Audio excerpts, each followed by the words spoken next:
Saudara-saudari yang terkasih, setidaknya ada dua hal sederhana yang bisa kita katakan sebagai problem besar yang diangkat dalam bacaan hari ini. Dua hal itu adalah soal ketaatan dan pengorbanan yang seringkali kita dengar, tetapi kalau kita memaknainya pasti selalu mendapatkan hal baru.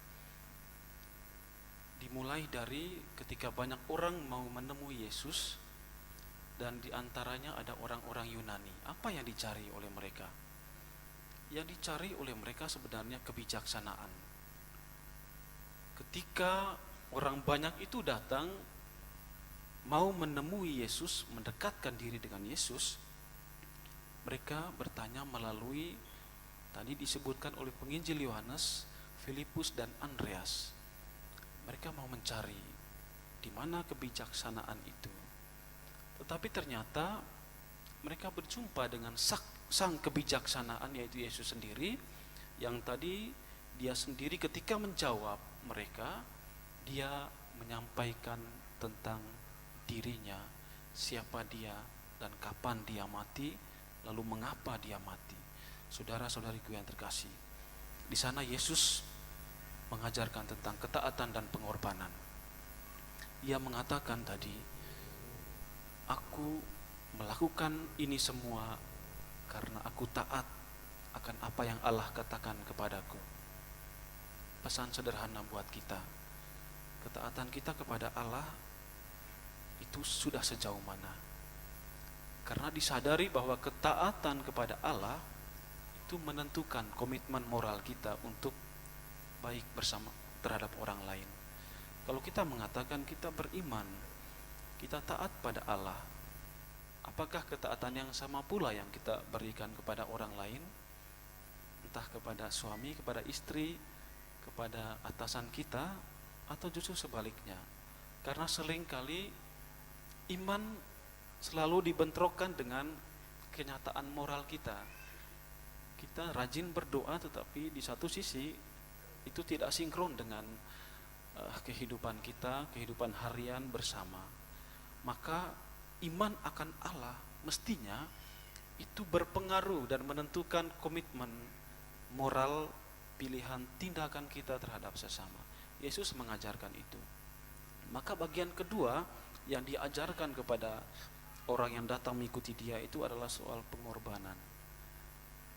Dia mengatakan, saya mau mengorbankan diri demi manusia yang berdosa oleh karena kasihku terhadap mereka.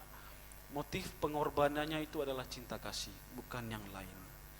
Maka dia rela mati di salib dan dia mau mengorbankan dirinya. Juga pesan sederhana untuk kita. Sudahkah kita juga berkorban? Berkorban untuk Allah juga menentukan pengorbanan kita untuk hal-hal harian sederhana di mana kita berada. Pengorbanan bisa dalam banyak bentuk, ya. Tidak hanya dalam bentuk materi, tetapi juga dalam kesediaan kita, dalam keikhlasan kita melakukan sesuatu, apalagi ketika itu ditempatkan dalam konteks pelayanan. Orang yang mengatakan bahwa dia mau berkorban adalah orang yang mau memberi dirinya, mempersembahkan dirinya tanpa mengharapkan pamrih atau tanpa mengharapkan sorakan pujian. Dan ketika komitmen itu yang ditanamkan, dan di suatu ketika kita mendapati diri kita itu dikritik karena kita melakukan hal baik dalam pengorbanan, dalam pelayanan kita, kita tidak akan mudah putus asa. Karena kita melakukan sesuatu untuk melayani, berkorban tanpa mengharapkan pamrih. Lalu efeknya ketika kita dikritik, ketika kita dihujat, itu tidak berpengaruh banyak hal untuk diri kita. Pengorbanan ada poinnya di sana. Lalu kebijaksanaan itu, ya katakanlah lingkup besar yang mengisi ketaatan dan pengorbanan. Itu yang dicari orang-orang kepada Yesus.